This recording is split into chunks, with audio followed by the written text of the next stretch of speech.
Hi, I'm Cary with TriStar Home Loans. Thanks for joining me once again. Today's topic, I'm going to be talking about appraisals.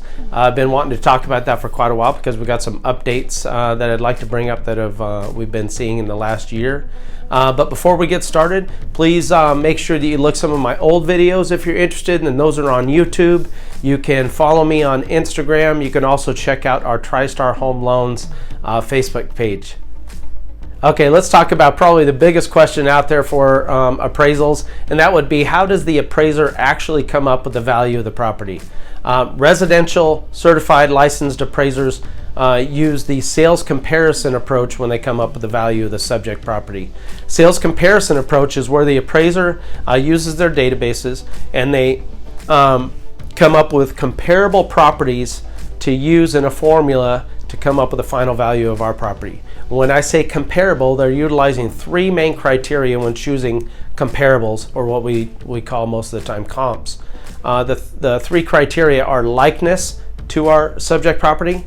The next would be distance to our subject property, closer the better. And then the last one would be time, meaning a recent closed sale will hold more weight than something that maybe closed last year. All right, those are the three main criteria when appraisers are choosing comparables, or what we refer to as comps.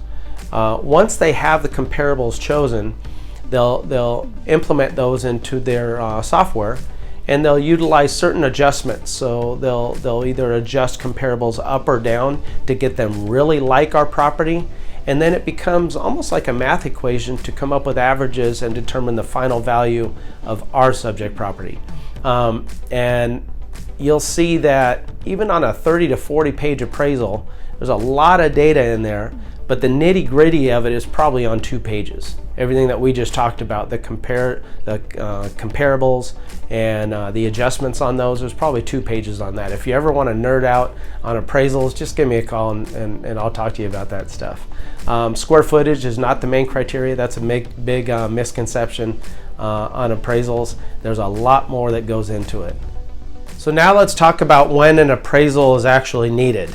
For the most part, let's say appraisals are needed on all purchase and refinance transactions with some exceptions. So the big note here is exceptions and when you're allowed to have those exceptions. An appraisal exception might be what we call an inspection or appraisal inspection waiver. That means you don't need an appraisal to do that transaction. The hard part about trying to figure out when you get an appraisal waiver is it's not a published formula by the entities that create loan guidelines. Those are typically Fannie Mae, Freddie Mac, VA, and FHA. So lenders are at the mercy of their guidelines and their internal data on figuring out what transactions need an appraisal and which ones don't. So like I said, a majority of purchase and refinance transactions will need one. We usually know when you'll get the exception when a loan application's been taken, we've received income and asset information from a borrower, we've input that into our automated systems, our automated underwriting systems, and then findings come back, either an approval or a decline. And for the most part, an approval will come back, and the approval will tell us whether an appraisal is needed or whether we've gotten the waiver. Now, what we're also seeing is desktop appraisals are entering back into the lending market.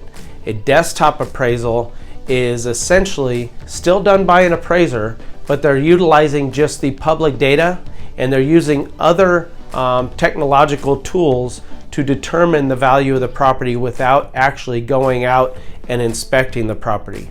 And that's just kind of come about just recently. We're going to start seeing on how effective that tool is and how often we're actually seeing the use of what we call desktop appraisals.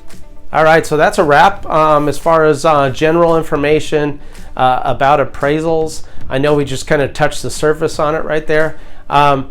But if you have more detailed questions on maybe how this may influence a purchase that you would like to do, or refinance that you're considering, I'm always open for those type of discussions. I have access to great databases that give us some of that information that we would need before you jump into the seriousness of paying for an appraisal.